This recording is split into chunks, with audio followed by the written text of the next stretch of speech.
রাজধানীতে জাতীয় নাগরিক পার্টির কার্যালয়ের সামনে ককটেল বিস্ফোরণ ঘটেছে। এতে 2 কর্মী আহত হওয়ার দাবি করেছে দলটি। এ নিয়ে ব্রিফিং করছেন দলটির নেতারা। সরাসরি যাব সেখানে। সম্মানিত উপস্থিতি, আজকে এনসিপি নেতা কর্মীদের উপরে আমার সামনে যে অতর্কিত হামলা হয়েছে তাতে স্পষ্ট বোঝা যায় বাংলাদেশের মানুষ এখনো পর্যন্ত পতিত ফ্যাসিবাদীদের চক্ষুশূল হয়ে আছে। আমরা স্পষ্ট করে বলতে চাই, অভ্যুত্থানের এতগুলো সময় পেরিয়ে গেছে, এখনো পর্যন্ত নিষিদ্ধ ছাত্রলীগ, নিষিদ্ধ আওয়ামী লীগ, নিষিদ্ধ যুবলীগের কর্মীরা ঢাকা শহর সহ বিভিন্ন জায়গায় ঝটিকা মিছিল করার দুঃসাহস দেখিয়েছে। ঝটিকা মিছিল করার দুঃসাহস দেখানোর পরও আইন শৃঙ্খলা বাহিনী এখনো পর্যন্ত ওই সন্ত্রাসী ছাত্রলীগ, যুবলীগ, আওয়ামী লীগকে গ্রেফতার করতে সক্ষম হয় নাই।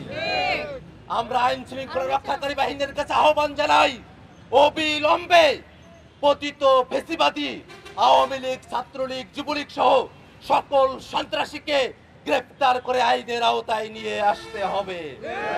বন্ধুগণ আমার, জাতীয় নাগরিক পার্টি এনসিপি যখন গোটা বাংলাদেশের সংস্কারের রাজনীতিকে গণমানুষের রাজনীতি হিসেবে প্রতিষ্ঠা করতে সমর্থ হয়েছে, ঠিক সেই সময় যাতে জাতীয় নাগরিক পার্টির নেতা কর্মীদের ব্যাপারে অনলাইনে, সোশ্যাল মিডিয়ায় যখন অ্যাটাক চলছিল, সেই অ্যাটাক এখন বাস্তবে রাস্তায় এসে দাঁড়িয়েছে। আমরা স্পষ্ট করে বলি, অনলাইনে হোক, রাস্তাঘাটে হোক, জাতীয় নাগরিক পার্টি এনসিপির উপরে সর্বোচ্চ আক্রমণ আসতে পারে, আমাদের জীবন সংকটে পড়তে পারে, কিন্তু কোনোভাবেই জাতীয় নাগরিক পার্টি এনসিপির নেতা কর্মীরা তাদের লক্ষ্য থেকে এক বিন্দু পেছনে সরে যাবে না। বন্ধুগণ আমার, সারা বাংলাদেশে যখন এনসিপি তাদের কার্যক্রম পরিচালনা করছে, নানা গোষ্ঠী এনসিপি নেতা কর্মীদের উপরে, তৃণমূলের নেতা কর্মীদের উপরে হামলা করেছে। আমরা বাংলাদেশের পুলিশ প্রশাসন, বাংলাদেশের আইন শৃঙ্খলা বাহিনী সকলের কাছে উদাত্ত আহ্বান জানাবো, বাংলাদেশের যে প্রান্তেই জাতীয় নাগরিক পার্টি এনসিপির কোন কর্মী, কোন নেতা, কোন শুভাকাঙ্ক্ষী যারাই আক্রমণের লক্ষ্যবস্তু হোক না কেন, তাদের কি নিরাপত্তা দায়িত্ব আপনাদের সকলের।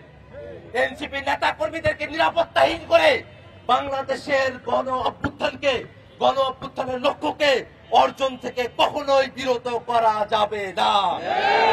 সম্মানিত উপস্থিতি, আমরা খুব স্পষ্ট করে বলতে চাই, আজকের এই হামলার সঙ্গে যে বা যারা জড়িত আছে তাদের প্রত্যেককে অবিলম্বে গ্রেফতার করে আইনের আওতায় নিয়ে আসতে হবে।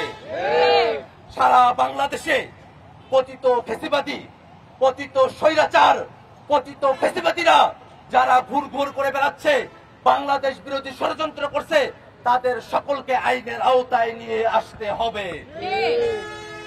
আন্তঃকন্দলের নামে বাংলাদেশের আইন শৃঙ্খলা বাহিনীকে যারা অকার্যকর করছেন, বাংলাদেশের শতাধিক খুনের ঘটনা ঘটিয়েছেন, ওই শতাধিক খুনের ঘটনার সঙ্গে যে বা যে দলের কর্মীরাই যুক্ত থাকুক না কেন, আইন শৃঙ্খলা পরিস্থিতির অবনতির দায়ে তাদের প্রত্যেককে গ্রেফতার করে আইনের আওতায় নিয়ে আসতে হবে। বন্ধুগণ আমার, একই সাথে আমরা খুব স্পষ্ট করে বলি, বাংলাদেশে এনসিপি যে অগ্রযাত্রা নিয়ে তাদের যাত্রা শুরু করেছে, সেই অগ্রযাত্রায় আমরা আমাদের শহীদ ভাইদের উত্তরসূরি,